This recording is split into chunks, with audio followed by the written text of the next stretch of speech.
जय भारत, जय भीम, जय संविधान। आइए संविधान नामा के एपिसोड नंबर 39 में आप सभी का स्वागत है।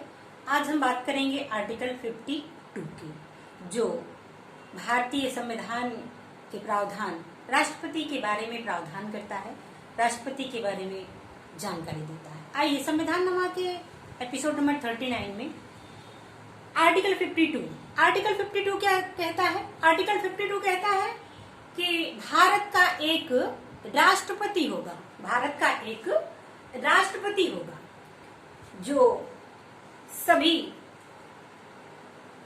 प्रमुख पदों पर प्रमुख होगा। सभी जो केंद्रीय कैबिनेट है उसका प्रधान होगा। वो तीनों सेनाओं का सर्वोच्च कमांडर होगा। वो भारत का प्रथम नागरिक होगा। भारतीय संविधान जो राष्ट्रपति के बारे में प्रावधान करता है, इसके बारे में डॉक्टर B.R. अम्बेडकर कहते हैं राष्ट्रपति की क्या स्थिति है भारतीय संविधान में। डॉक्टर अम्बेडकर कहते हैं संघ की कार्यपालिका शक्ति के बारे में हमारे राष्ट्रपति की वही स्थिति है जो ब्रिटिश संविधान के अंतर्गत सम्राट की है,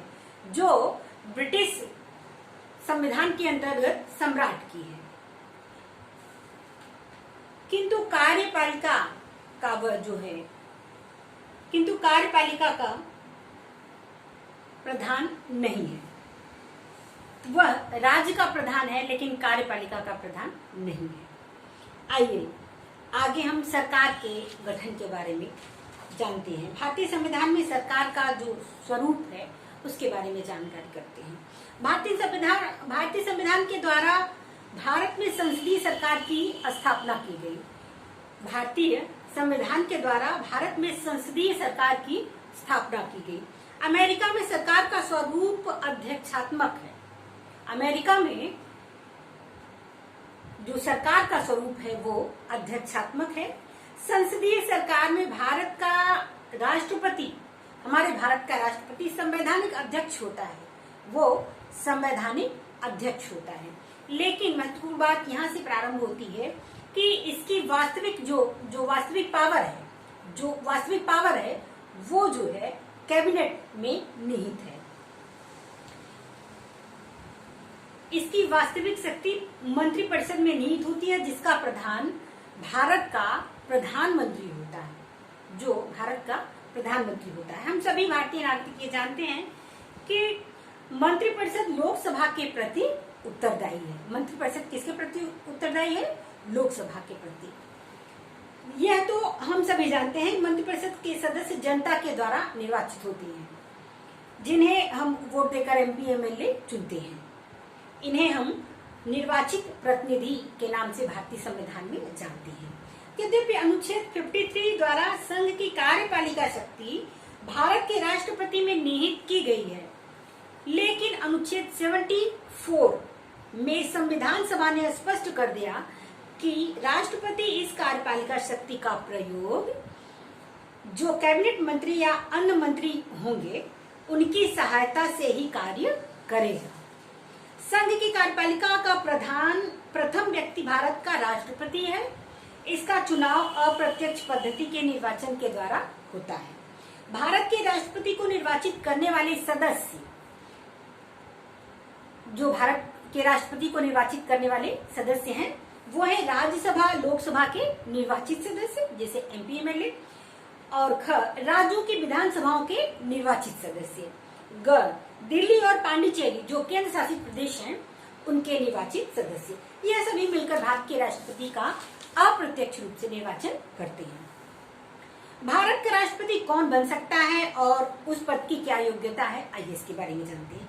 आर्टिकल 58 बताता है वह भारत का नागरिक हो, जो हमारा राष्ट्रपति होगा वो भारत का नागरिक हो, वह 35 वर्ष की आयु पूर्ण करेगा, लोकसभा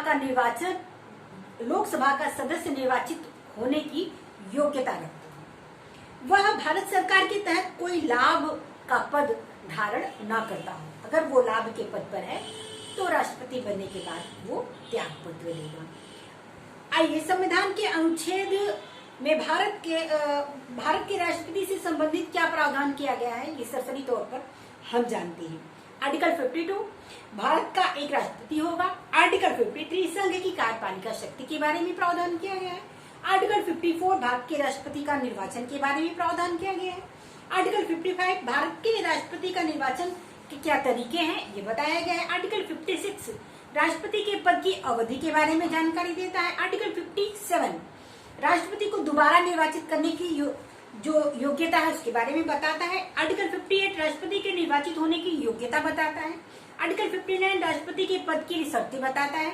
आर्टिकल 60 राष्ट्रपति द्वारा शपथ लेने की बात बताता है। आर्टिकल 61 राष्ट्रपति पर महाभियोग चलाने की प्रक्रिया के बारे में संविधान द्वारा दिए गए दायित्वों का उल्लंघन करने पर राष्ट्रपति पर महाभियोग की कार्रवाई की जा सकती है। इसका तरीका आर्टिकल 61 में दिया गया है। अनुच्छेद 62 राष्ट्रपति के पद में रिक्ति को भरने के लिए निर्वाचन करने का समय और आकस्मिक रिक्ति को भरने के निर्वाचन व्यक्ति की योग्यता के बारे में जानकारी देता है। आर्टिकल 63 भारत का उपराष्ट्रपति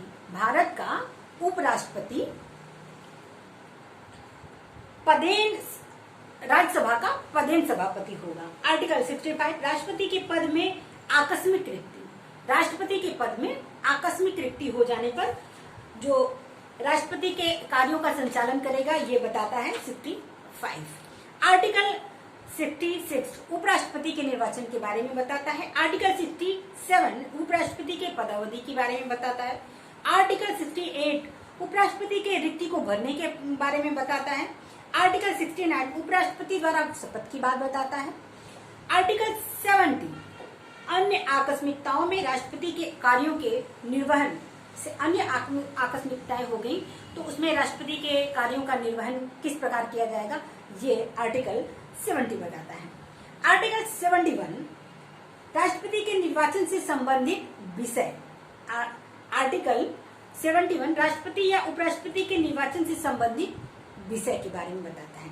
आर्टिकल 72 एक विशेष महत्वपूर्ण आर्टिकल है।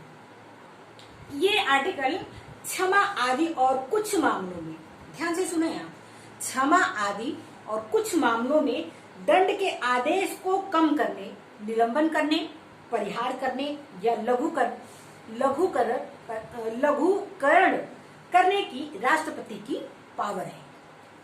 ये इसी आर्टिकल के द्वारा राष्ट्रपति के पास मर्सी पिटीशन जाती है। जैसे किसी केस में जो है मर्सी पिटीशन किसी दोषी को फांसी की सजा दी गई है तो वो मर्सी पिटीशन माननीय राष्ट्रपति के पास भेजता है, वो फाइल जाती है और अगर उस योग्यता को कुछ कंडीशन होती है उस कंडीशन को फॉलो करता है तो राष्ट्रपति जो है उस मृत्यु दंड को आजीवन कारावास में बदल सकता है। हम एक आम नागरिक हैं, हमें इन सब बातों की जानकारी होनी चाहिए कि राष्ट्रपति के द्वारा हमें क्या क्या शक्तियाँ, क्या क्या जो है उपचार, क्या क्या हमारे अधिकार हैं, किस प्रकार हम उसको अचीव कर सकते हैं, उसको अपने लिए लागू करवा सकते हैं, अपने समाज के लिए लागू करवा सकते हैं, ये हमें जानकारी होनी चाहिए। ये आर्टिकल 72 के द्वारा, मर्सी पिटीशन के द्वारा माननीय राष्ट्रपति दोषियों के सजा को कम करवा सकते हैं, उसे बदल सकते हैं। अपराधियों को क्षमा दान इसी अनुच्छेद के द्वारा, अक्सर आप लोग मूवी में देखते होंगे कि किसी अभिनेता अभिनेत्री को जो क्षमा दान मिलता है वो संविधान का यही आर्टिकल है। इसी आर्टिकल के द्वारा उन्हें राष्ट्रपति क्षमा दान प्रदान करता है। अगला आर्टिकल है 73 संघ की कार्यपालिका शक्ति का विस्तार। संघ की कार्यपालिका शक्ति का विस्तार, ये आर्टिकल हम अगले वीडियो में डिस्कस करेंगे। आपको संविधान नामा का ये एपिसोड कैसा लगा हमें कमेंट जरूर करें, जिससे कि हमारा हौसला अफजाई हो और हम एक सामाजिक कार्य को आगे बढ़ा सकें। जो इसी के साथ हम ये वीडियो यहीं खत्म करते हैं। जय भारत, जय भीम, जय संविधान। जय संविधान।